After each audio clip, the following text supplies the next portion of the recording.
Hello students and welcome to my YouTube channel. और आज हम स्टार्ट करेंगे क्लास 8 का मैथमेटिक्स एक्सरसाइज नंबर 6.2 से क्वेश्चन नंबर 1। तो question number 1, find the square of the flowing numbers.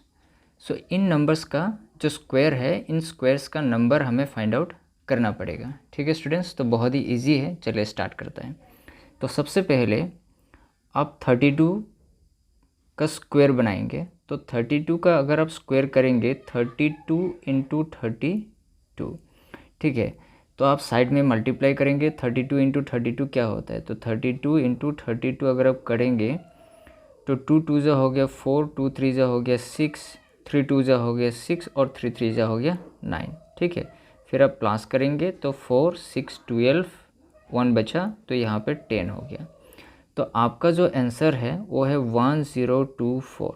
ठीक है, तो इस तरीके स्टूडेंट्स आपको करना है, बहुत ही इजी है। 32 का स्क्वायर जो है 32 इंटू 32 और इस इक्वल टू, इस तरीके से आप साइड में मल्टीप्लाई करेंगे और एग्ज़ाम में भी इसको साइड में आपको मल्टीप्लाई करके शो करना पड़ेगा, इसके लिए भी आपको मार्क्स मिलेगा। तो इसलिए आप बस सिर्फ 32 का स्क्वायर करके 1024 इस तरीके से आंसर डायरेक्ट मत लिखा करो। ठीक है स्टूडेंट्स, तो इस तरीके से आपको शो करना पड़ेगा। तो अगर 2 नंबर करेंगे तो 2 नंबर भी सेम इसी तरीके से आपको करना पड़ेगा। 35 का स्क्वायर, तो 35 का स्क्वायर आप पहले लिखेंगे 35 इंटू 35। ठीक है, तो आप साइड में इनको मल्टीप्लाई करेंगे तो 35 और 35 मल्टीप्लाई करेंगे तो 35 मल्टीप्लाई करेंगे तो 5 5 से 25, 2 बचा तो 5 3 से 15, 16 17 हो गया 175 और 3 5 से 15 बचा 1, 3 3 जा 9, 9 प्लस 1 हो गया 10 और फिर प्लस करेंगे तो यहाँ पे 5, 7 प्लस 5 हो गया 12, 1 बचा 1 प्लस 2 हो गया 2 और 1। तो इसका जो फाइनल आंसर है वो है 1225। ठीक है स्टूडेंट्स, इस तरीके से आपको कंप्लीट करना पड़ेगा। तो अब क्लास 8 में पहुंच चुका है तो शायद आपको मल्टीप्लिकेशन आता होगा, तो ये मैं आपको करके नहीं दिखाऊंगा, इसका जो डायरेक्ट आंसर है मैं आपको लिख के दिखा दूँगा। ठीक है, तो 86 जो है 86 को आप 86 इस तरीके से लिखेंगे और स्क्वायर देंगे और फिर उसके बाद 86 इंटू 86 लिखेंगे और साइड में आप प्रोडक्ट भी करके दिखाएंगे। ठीक है, तो यहाँ पे मैं आपको डायरेक्टली फाइनल जो इसका आंसर है मैं आपको वो लिख के दिखा रहा हूँ। 7396 इनका आंसर होगा। ठीक है स्टूडेंट्स, फिर 93 इसको भी सेम ऐसे करेंगे, 93 स्क्वायर बनाएंगे और फिर लिखेंगे 93 इंटू 93 और इसका जो फाइनल आंसर है वो है 8649। ठीक है स्टूडेंट्स, तो अभी हम मूव करेंगे क्वेश्चन नंबर 4 पे। तो जो क्वेश्चन नंबर 4 है वो है 71।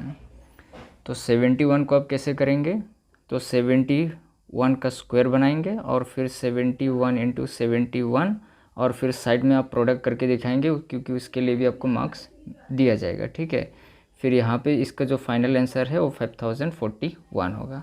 ये 46 है तो 46 का स्क्वायर होगा और उसके बाद 46 इंटू 46 करेंगे और इसका जो फाइनल आंसर होगा 2116 होगा। ठीक है स्टूडेंट्स, तो आई होप आपको समझ में आ गया है। यहाँ पे फिर से मैं बार बार आपको मल्टीप्लिकेशन करके नहीं दिखा रहा हूँ क्योंकि आपको पता है कैसे आपको मल्टीप्लाई करना है। ठीक है स्टूडेंट्स, अभी हम मूव करेंगे नेक्स्ट नंबर क्वेश्चन पे, वो है क्वेश्चन नंबर 2।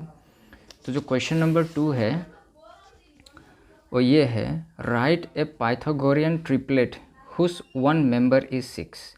तो यहाँ पे हमें बता रहा है कि पाइथागोरियन ट्रिपलेट का फॉर्मूला यहाँ पे हमें इस्तेमाल करना पड़ेगा जिनका एक जो मेंबर है वो 6 दे के रखा है। पाइथागोरियन ट्रिपलेट का नाम ही क्या होता है, इसका मतलब 3 होता है। जो पाइथागोरस थ्योरम के बारे में आपने शायद सुना है कि एक राइट एंगल ट्रायंगल में जो सबसे लंबा जो लाइन होता है ना उसको हम हाइपोटेनियस कहते हैं। तो जो हाइपोटेनियस होता है वो बेस और जो पैरेलल है इन दोनों के बराबर होता है और ये एग्जैक्टली 90 डिग्री का होता है। तो हम कह सकते हैं कि जो हाइपोटेनियस का जो स्क्वायर होता है और पैरेलल का स्क्वायर प्लस बेस का स्क्वायर बराबर होता है। ठीक है, मतलब है कि इसका और इसका जो स्क्वायर करता है, इस बेस का और पैरेलल का जो हम स्क्वायर करता है वो हाइपोटेनियस के बराबर होता है। ठीक है, तो इसी से बना है पाइथागोरियन ट्रिपलेट। तो पाइथागोरियन ट्रिपलेट में हमेशा आपको 3 मेंबर्स होता है। फॉर एग्जांपल 6 का एक मेंबर हमें दे के रखा है, तो यहाँ पे मेंबर आपको कैसे फाइंड आउट करना है, इसका कुछ रूल्स होता है, इस रूल्स को आपको याद करना पड़ेगा। तो पहला होता है कि 2m उसके बाद होता है एम स्क्वायर माइनस 1 और एक होता है एम स्क्वायर प्लस 1। तो ये जो 3 मेंबर्स होते हैं, जो पाइथागोरियन ट्रिपलेट होता है, ये 1 मेंबर, 2 मेंबर, 3 मेंबर। तो ये 3 मेंबर हमें उनमें से एक मेंबर दे के रखा है, तो 2 मेंबर हमें ढूंढना पड़ेगा। तो चलिए स्टूडेंट स्टार्ट करते हैं। तो कैसे करेंगे, 6 जो है, क्योंकि हमें 2 नंबर पता नहीं है तो हमें लेट करना पड़ेगा। तो आप पहले लेट करेंगे, late 2m is equal to 6। ठीक है, तो m को यहाँ पे पुट करेंगे, 6 तो अपनी जगह पे है, 2 को इस तरफ लेके आएंगे तो डिवाइड में हो जाएगा। ठीक है, फिर 2 1 जा 2 और 2 3 जा 6। तो हमारा जो आंसर है वो है 3। ठीक है, तो इसके बाद आप फॉर्मूला को पुट करेंगे। जो सेकेंड फार्मूला है वो है एम स्क्वायर माइनस 1। ठीक है, तो एक मेंबर तो हमें मिल गया, तो दूसरा मेंबर का निकालना है। तो दूसरा मेंबर निकालने के लिए आप एम स्क्वायर माइनस 1 जो सेकेंड मेंबर का फॉर्मूला है उसको आपको अप्लाई करना पड़ेगा। तो हमें m का जो वैल्यू है वो 3 मिला है, इसलिए यहाँ पे 3 का स्क्वायर करेंगे और -1 ऐसे डिस होगा। तो यहाँ पे होगा 3 इंटू 3। ठीक है, 3 स्क्वायर की मतलब 3 इंटू 3 -1, और 3 3 जा 9 होता है, और 9 माइनस 1 आपको मिलेगा 8। ठीक है स्टूडेंट्स, तो यहाँ पे भी सेम जो थर्ड का जो फॉर्मूला है उसको आप पुट करेंगे, एम स्क्वायर प्लस 1। तो एम स्क्वायर का जो वैल्यू था वो कितना था, एम स्क्वायर का वैल्यू 3 था, तो 3 स्क्वायर प्लस 1 होगा। तो यहाँ पे भी 3 इंटू 3 प्लस 1, तो 3 3 जा हो गया 9, 9 प्लस 1 हो गया आपका 10। तो यहाँ पे हमको आंसर मिल गया। एक तो पहले से दे के रखा था 6, दूसरा मेंबर हमको मिल गया, और तीसरा मेंबर भी आपको मिल गया। तो आप फाइनल आंसर इस तरीके से लिखेंगे। ये हमारा आंसर नहीं है, ठीक है, ये तो m का वैल्यू है। हमारा जो फाइनल आंसर है, एक जो पहले आपको मेंबर दे के रखा था वो है 6, दूसरा मेंबर हो गया 8 और तीसरा मेंबर हो गया 10। ठीक है स्टूडेंट्स, आपको इस तरीके से करना है। चलिए अभी हम मूव करते हैं क्वेश्चन नंबर 2 पे। तो जो क्वेश्चन नंबर 2 है, यहाँ पे हमें 14 दे के रखा है।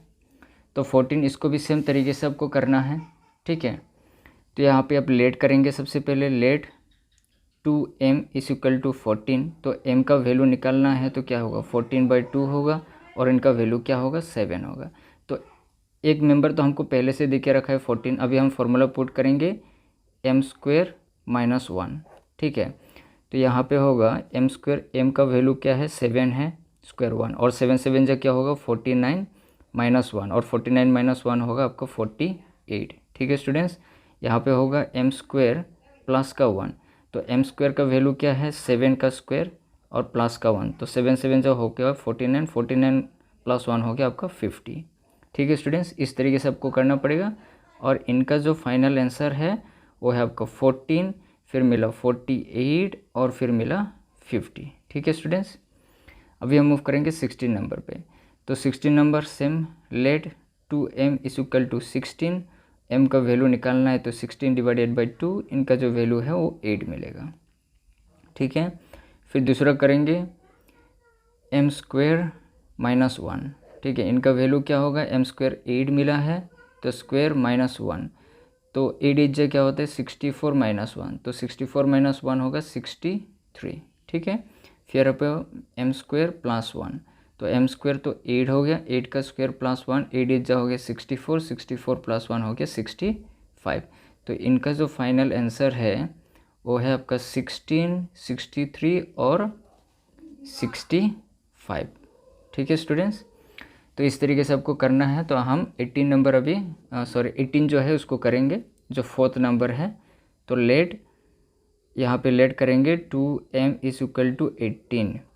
तो यहाँ पे m का वैल्यू क्या होगा, 18 डिवाइडेड बाई 2, तो यहाँ पे क्या मिलेगा आपको, रिजल्ट 9 मिलेगा। ठीक है स्टूडेंट्स, फिर यहाँ पे आप फाइंड आउट करेंगे एक मेंबर, जो 3 मेंबर होता है, तो एक मेंबर दे के रखा है, तो दूसरा मेंबर का वैल्यू आपको निकालना पड़ेगा। तो यहाँ पे 9 है, 9 का स्क्वायर होगा माइनस 1, 9 9 जो हो गया 81 माइनस 1, और यहाँ पे हो गया 80। तो third member m square plus 1, तो एम स्क्वायर का वैल्यू 9 है, 9 का स्क्वायर प्लस 1, 9 9 जो 81 प्लस 1 हो गया 82। ठीक है, तो इसका आंसर जो हमें मिला है वो है 18, 80 और 82। ठीक है स्टूडेंट्स, तो इस तरीके से आपको जो पाइथागोरियन ट्रिपलेट है, ट्रिपलेट के मतलब ही होता है 3 है, तो इस तरीके से 3 मेंबर्स को आपको निकालना पड़ेगा। एक आपको दे के रखा है, तो बाकी जो 2 है उनको निकालना पड़ेगा। आई होप स्टूडेंट्स सबको समझ में आ गया। तो तब तक मिलता है नेक्स्ट वीडियो पे, जो 6.3 का एक्सरसाइज है उस वीडियो में हम कंप्लीट करेंगे। Thank you so much.